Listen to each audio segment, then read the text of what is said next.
చౌదరి గారిని ఇప్పుడు మాట్లాడవలసిందిగా రిక్వెస్ట్ చేస్తున్నాము. ఈరోజు ఎప్పటికీ నేను నా జీవితంలో ఎప్పటికీ మర్చిపోలేని రోజండి. ఎందుకంటే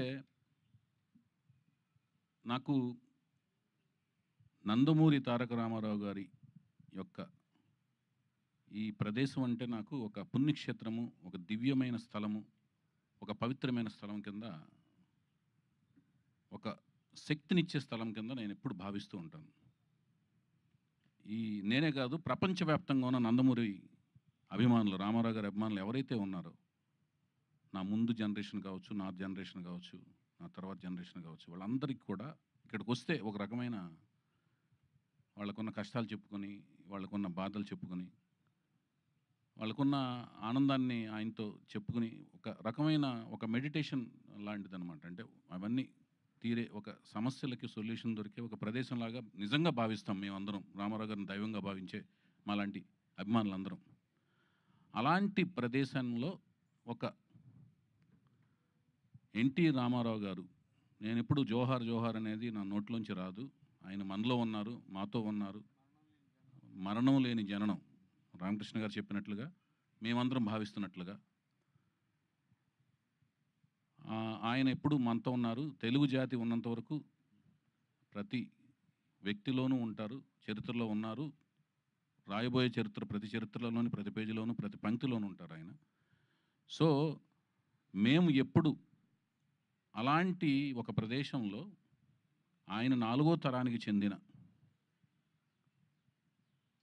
మళ్ళీ ఆయన పేరుతో 3 అక్షరాలతో, ఆ పవర్ఫుల్ 3 అక్షరాలతో ఆయన మనవడు తాతయ్య గారి పేరుని, ఎంతో ప్రేమ, అనురాగం, ఆప్యాయతలతో పెట్టుకున్న ఆ పేరుని పెట్టుకోవడం అంటే అది ఈజీ కాదు. ఆ పేరును పెట్టుకున్న వ్యక్తి, పెట్టుకోవడం అంటే మళ్ళీ అది ఫైన్ ఆర్ట్స్లోనే రాణించాలి. చాలామంది పెట్టుకుంటారు పేర్లు, మళ్ళీ ఫైన్ ఆర్ట్స్లో రాణించాలి. ఆయన ఏ ఫైన్ ఆర్ట్స్లో అయితే రాణించారో ఆ ఫైన్ ఆర్ట్స్లో రాణించాలి. పుట్టినప్పుడు పెట్టుకుంటాం, పెరిగి పెద్దయిన తర్వాత ఆ ఫైన్ ఆర్ట్స్ ఆయనలో కనపడాలి. అలా కనపడిన ఆ అబ్బాయి నా కళ్ళల్లో పడతాం. ఆ కళ్ళల్లో కనపడిన అబ్బాయి యొక్క లాంచింగ్ ముహూర్తం, షూటింగ్ ముహూర్తం ఈ ప్రదేశంలో జరగటం, నేను అనుకోవటం, అది జరగటం, అది కూడా ఆయన యొక్క, మా దైవం యొక్క కుమార్తెల చేతుల మీదుగా జరగటం అనేది ఒక అనిర్వచనీయమైన అనుభూతి, అద్వితీయమైన మరుపురాని ఒక ఘట్టం అన్నమాట.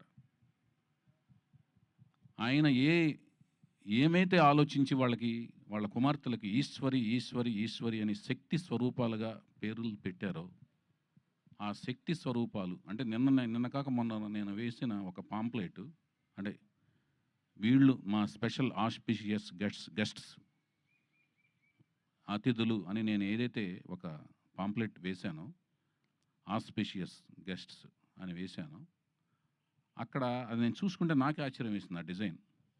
అంటే ముగ్గురు అతిథులు, ముగ్గురు కుమార్తెలు. ఆ ముగ్గురు కుమార్తెలు ముగ్గురు ఒక సైంటిస్టులు అనమాట, మహిళా సైంటిస్టులు ముగ్గురు.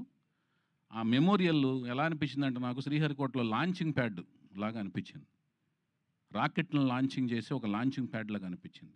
ఆ లాంచింగ్ ప్యాడ్లోంచి ఒక రాకెట్ని, ఒక మిసైల్ని, ఒక స్టడ్ని స్టార్స్ కేటగిరీలోకి లాంచ్ అయిపోయే ఇందుకు వచ్చి సైంటిస్టులు ముగ్గురు పూనుకుని, ఒక మహిళా సైంటిస్టులు పూనుకుని లాంచ్ అయిపోతున్నారు అన్నట్టుగా నాకు డిజైన్ చేసిన తర్వాత అనిపించింది, డిజైన్ చేయించుకున్న తర్వాత అనిపించింది.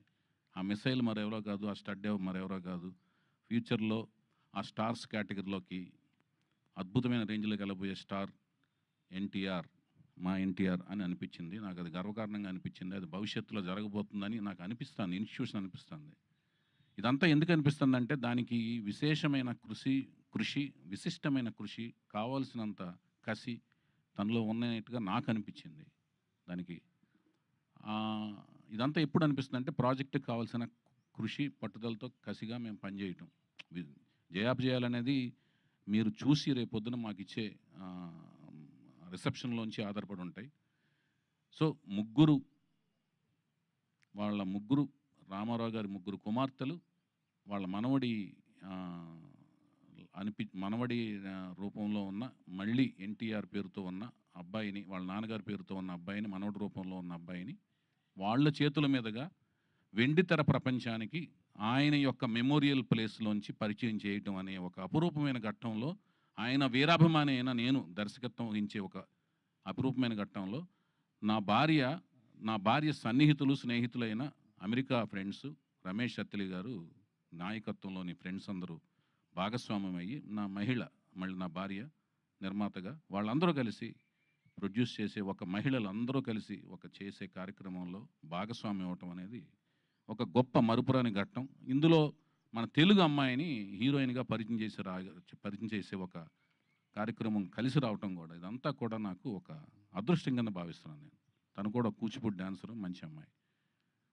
సో ఈ కార్యక్రమం మళ్ళీ ఒక మరుపురాని ఘట్టం కింద ఫీల్ అవుతున్నాను. అలాగే ఈ ఘట్టంలో ఎప్పుడు అంటే మాకు హరికృష్ణ గారితో 3 సినిమాలు చేసిన పరిచయంలోను, అంతకుముందు అసిస్టెంట్ డైరెక్టర్‌గా చేసిన పరిచయాల్లో, ఆ కార్యక్రమాల్లో ఎప్పుడు కూడా లక్ష్మి గారిని పూజలు ఆవిడని ఎప్పుడు పూజలు చేస్తూ చూసాం, పూజల గురించి విన్నాం, పూజల గురించి మాట్లాడుతుండగా విన్నాం. పూజలు ఆవిడ వచ్చి పూజ చేస్తుండగా మాకు పూజా కార్యక్రమాలు నిర్వహిస్తుండగా ఈ షూటింగ్ ముహూర్తం అనేది స్టార్ట్ అవడం, పూజా కార్యక్రమాలు నిర్వహిస్తుండగా స్టార్ట్ అవడం అనేది గొప్ప శుభసూచకంగాను, అది అదృష్టం కింద భావించాం.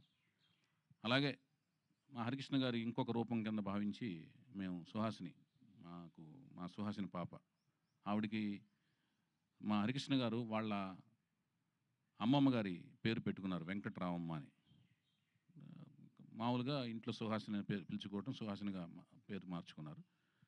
సో ఆ వెంకటరామమ్మ తన అమ్మమ్మ గారు, నాయనమ్మ గారి పేరు పెట్టుకున్న ఆవిడ పేరు మీద ఆవిడ నాకు స్క్రిప్ట్ ఇస్తూ ఆయన యొక్క స్లాంగ్లో చౌదరి ఒళ్ళ దగ్గర పెట్టుకుని తీయన్నట్టుగా మాట్లాడుతూ నా స్క్రిప్ట్ అందించడం దర్శకుడిగా, ఆవిడతో పాటు ఆవిడ కజిన్స్, సిబ్లింగ్స్ అందరూ కలిసి ఇవ్వటం అనేది ఒక రకమైన వాతావరణం అంతా నాకు చక్కగా, అంటే మంచిగా ఒక అనిరుచినైన అనుభూతిని కలిగింది నాకు. దాంతోపాటు మా మోహన్ కృష్ణ గారు అంటే వెరీ స్ట్రిక్ట్ ప్రిన్సిపల్డ్ అనమాట, వెరీ స్ట్రిక్ట్. అంటే మనం ఆయన్ని మాయలో మభ్యపెట్టలేం. మనం మభ్యపెడతాం అనుకుని తెలిసేలోపు స్ట్రిక్ట్గా మారిపోతుంటారు. ఆయన్ని అసలు మభ్యపెడతాం కష్టం. అలాంటి ఆయన్ని ఒక షాట్గానే అడిగిస్తే ఆయన దేవుళ్ళు ఒప్పుకోవటం, ముహూర్తం షాట్గా ఆయన డిఓపి కింద మాకు చేసుకోగలగటం. అంటే రామారావు గారిని డిఓపిగా చేసిన ఆయనతో మా ముహూర్తం షాట్ చేసుకుని మళ్ళీ మనవడి యొక్క ముహూర్తం షాట్కు డిఓపిగా ఆయన చేసే ఒక విచిత్రమైన, ఒక అనిర్వచనమైన సంఘటనలో ఆయన లాక్ చేసుకోగలగటం, ఇవన్నీ కూడా అన్ని విచిత్రంగా జరిగినాయి. అలాగే ఎక్కడో ప్రపంచంలో ఒక టూర్లో ఉన్నారు మా రామకృష్ణ గారు. మాకు నందమూరి అభిమానులందరికీ ఒక ఆక్సిజన్ లాంటి ఆయన. ఎందుకంటే ఎప్పుడు వెళ్ళినా కూడా నవ్వుతూ మాడుతుంటారు. ఆయనకి ఏం కష్టాలు ఉన్నాయో, ఏమున్నాయో ఏం తెలియదు, ఎన్ని పనులు ఉన్నాయో బిజీగా. ఏమన్నా ఆక్సిజన్ మీరు మాకు కనపడగానే మాకు కార్బన్ డైఆక్సైడ్ ఎక్కడ ఉందో తెలియదు కానీ ఆక్సిజన్లా ఫీల్ అవుతాం మిమ్మల్ని. సో మీరు చూడండి ఎంత ఓపికగా ఉన్నారో. అందరి గెస్టులందరినీ పంపించేసి మీరు ఒకటే మాట అన్నారు, నేను ఈ కార్యక్రమానికి నేను హరికృష్ణగానే, నీకు నేను హరికృష్ణలా నేను ఉంటా అని కొబ్బరికాయలు కొట్టే వరకు పక్కన నుంచుని ఉన్నారు ఆయన. సో మా హరికృష్ణ గారు, అలాగే ఇందాక మా రామ్ చెప్పినట్లుగా ఈ మొత్తం కార్యక్రమాన్ని పైనుంచి దివి నుంచి మా నందమూరి అంటే లక్ష్మీ చౌదరి గారు, వెంకటరామ గారు మాకు తెలిసిన, ఆ తర్వాత జనరేషన్లో అయిన మా రామారావు గారు, పక్కనే త్రివిక్రమరావు గారు, ఆ పక్కనే నుంచుని చూస్తున్న సాయికృష్ణ గారు, మా హరికృష్ణ గారు, ఆ పక్కనే ఉన్న మా జానకిరామ్ గారు, ఆ పక్కనే ఉంచిన మా తారకరత్న గారు, అందరూ ఈ కార్యక్రమాన్ని చూస్తూ పులకించిపోతుంటారు. వైవిఎస్ చౌదరి మన కుటుంబ అభిమాని, సరదాగా మంచిగా కష్టపడి సినిమా తీస్తున్నాడు మనోడితో, నందమూరి తారక రామారావుతో అని. అలాగే మన సినిమా అనుకున్న కాడి నుంచి అందరి ఆశీస్సులు ఉన్నాయి, అందరు కుటుంబంలోని అందరి ఆశీస్సులు, రకరకాల అందరూ కుటుంబంలోని తను చెప్పినట్టు తన తాతయ్య వరుస అయ్యేవాళ్ళు అందరూ యంగే, కానీ తాతయ్య వరుస అవుతారు. ఎందుకంటే తను 4th జనరేషన్లో ఫస్ట్ పెద్ద కిడ్, జానకిరామ్ గారు 3rd జనరేషన్లో పెద్ద కిడ్, ఇతను 4th జనరేషన్లో పెద్ద కిడ్. సో అందరూ పాపం ఇతను యంగ్, తొందరగా యంగ్, వాళ్ళు తొందరగా ఓల్డ్ లాగా కనపడతారు, కానీ అందరూ యంగే. తాతయ్య వరుస అయ్యే వాళ్ళు అందరూ సపోర్ట్ ఉంది. అందుకనే ఈరోజు చూసుంటారు ఎంతమంది అన్ని జనరేషన్స్ వాళ్ళందరూ వచ్చారు. ఫ్యామిలీ కుటుంబీకులు అందరూ వచ్చారు. అలాగే బాబాయ్ జనరేషన్స్ అందరూ కూడా సపోర్టు ఇచ్చారు. వాళ్ళు వాళ్ళు ఎలా ఉండాలి, మోరల్స్ ఎలా ఉండాలి, సినిమా ఫీల్డ్‌లో ఎలా ఉండాలి, వాళ్ళ ఎక్స్‌పీరియన్స్‌లు చెప్పి ఇతన్ని ఎలా మెలగాలో చెప్పారు. తాతయ్య వరుసోళ్ళు వాళ్ళ ఎక్స్‌పీరియన్స్‌లు చెప్పి ఎలా మెలగాలో చెప్పారు. వాళ్ళందరూ కూడా బిజీ షెడ్యూల్స్‌లో ఉన్నారు. ఒక్కో కార్యక్రమంలో వాళ్ళు ఎలాగూ బ్లెస్ చేస్తారు తన కెరియర్‌లో. అయన్నీ కూడా ఉన్నాయి. తనకి అందరూ అండగా ఉంటారు. తన మంచి భవిష్యత్తు ఉండాలి. అభిమానుల అండదండలు ఉన్నాయి. తను మంచిగా ముందుకు ఎదగాలని నేను మనస్ఫూర్తి కోరుకుంటున్నాను. నందమూరి వంశ వీరాభిమాని కింద, కుటుంబం వీరాభిమాని కింద. సో ఇవన్నీ పక్కన పెడితే సినిమా ఏం తీయబోతున్నాం. ఒక తెలుగు సాహిత్యం, తెలుగు సంప్రదాయం, హైందవ సంప్రదాయం, దీపారాధన కీరవాణి గారి కాంబినేషన్‌లో, చంద్రబోస్ గారి సాహిత్యంతో, బుర్రా సాయినాథ్ గారి యొక్క మాటల పదునైన మాటలతో, చక్కటి నేటివిటీ మాటలతో నేను నా సాయశక్తుల ప్రతి సినిమా వచ్చినట్టు అప్డేట్ అవుతూ మంచి కథ తయారు చేసి కష్టపడి నా సాయశక్తుల కష్టపడి మంచి కథను తయారు చేశాను. ఆ కథ మీకు నచ్చుతుందని ఆశిస్తున్నాను. వీళ్ళందరితో కూడా మంచిగా కోచింగ్ ఇచ్చాను. తర్వాత మీరు చూసి దానికి నాకు రిజల్ట్ ఇస్తే దాన్ని బట్టి మేము ముందుకు వెళ్తాం. మంచిగా కష్టపడతాం. మేము చేయగలిగింది ఏంటంటే కష్టపడి పని చేయటం. అది